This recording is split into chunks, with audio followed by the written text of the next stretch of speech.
Okay, let's talk about domain for a moment. Let's recap what we know about domain in terms of functions. So domain restrictions. The domain, generally speaking, it's all real numbers, right? All real numbers, except when we have the following three cases. At least in our class, this is what we've seen so far. If you have fractions, right? If you have fractions, also known as rationals, right? Then, remember, you cannot divide by 0, so your denominator cannot be 0. That's going to tell you your domain restriction.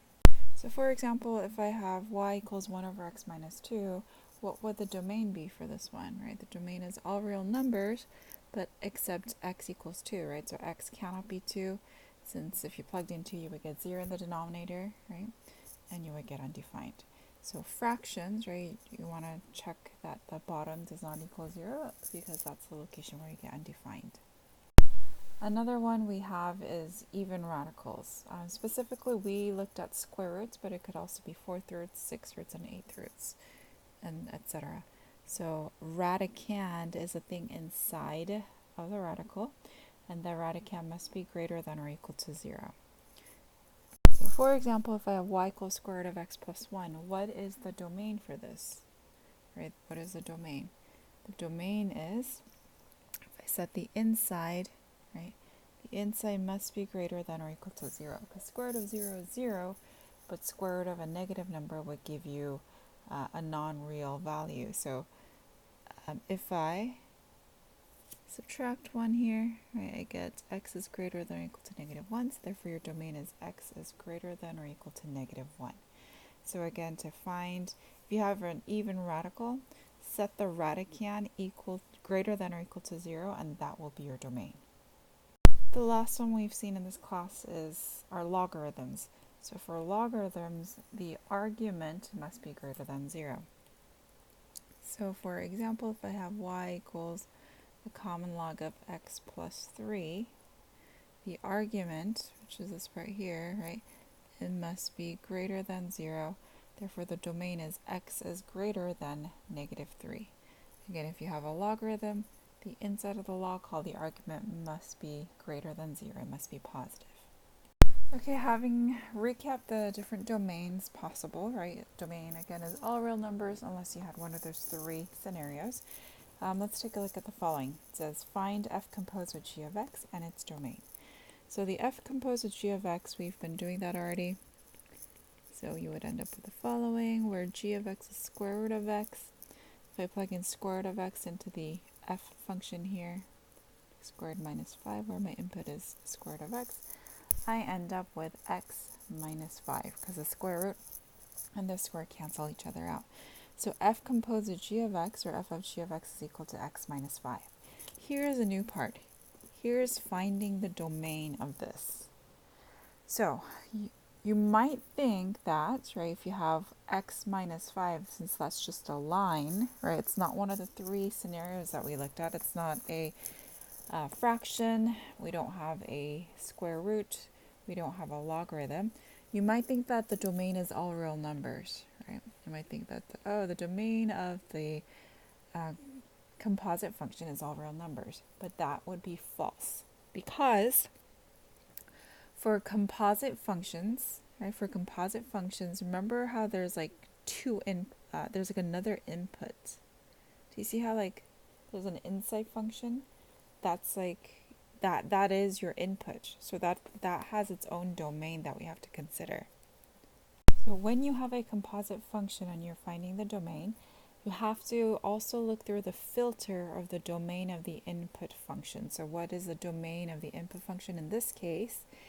The domain of g of x, right, the domain of the square root of x, because square root is one of the three cases where there's a restriction.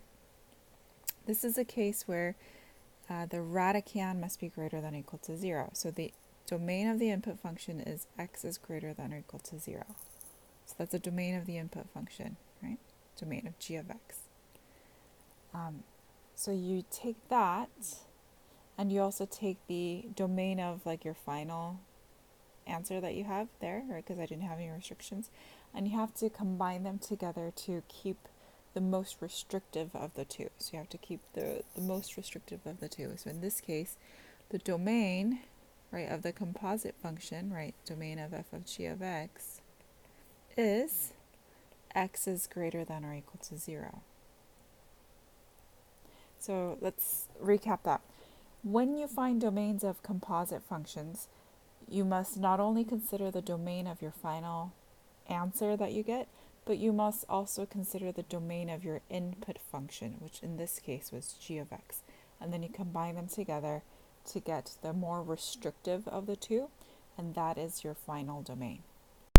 I want to explain this further. So notice that we have like y equals x minus 5. Like that would be a line where you go down 5, right? 1, 2, 3, 4, 5, and you go up 1 over 1 type of a line, right? So you would normally have this type of a line.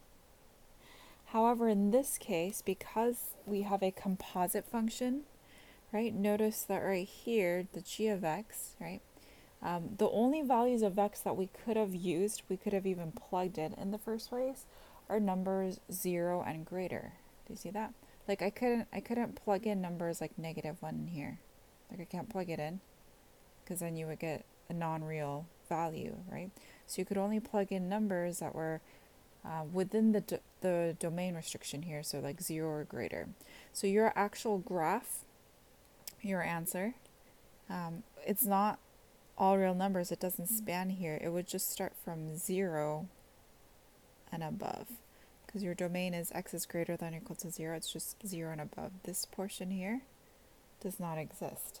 So this red graph right here is the graph of f of g of x. So again, this graphing part, it was just to kind of explain to you why this is the case, right? The values where x is less than 0, you couldn't actually plug into f of g of x because it would give you a non-real value inside. So again, when you find the domain of composite functions, you must also consider the domain of the inside or the input function. All right, let's have you try this problem here. F of x is the square root of x minus 3. G of x is x squared plus 8. Find g composed with f of x and its domain. The answer to the first part, g composed with f of x, right, or g of f of x is equal to x plus 5. Now when we find the actual domain, we must consider the final answer, which in this case is all real numbers, because you really have like y equals x plus 5, or just x plus 5, which is a line. It's not one of the 3 restrictive cases, right? It's not the log, square root, or rational fraction expression. However, because I have a composite function, right, a function made up of another function, we must look at the inside or the input function and consider its domain as well. So here's my input function. Do I have any restrictions on this? The answer is yes, because it's an even radical, right? It's a square root. What is the domain of this guy here? Right? The radicand, right, the inside must be greater than or equal to 0, because it needs to be 0 or greater. Therefore, the domain is x is greater than or equal to 3.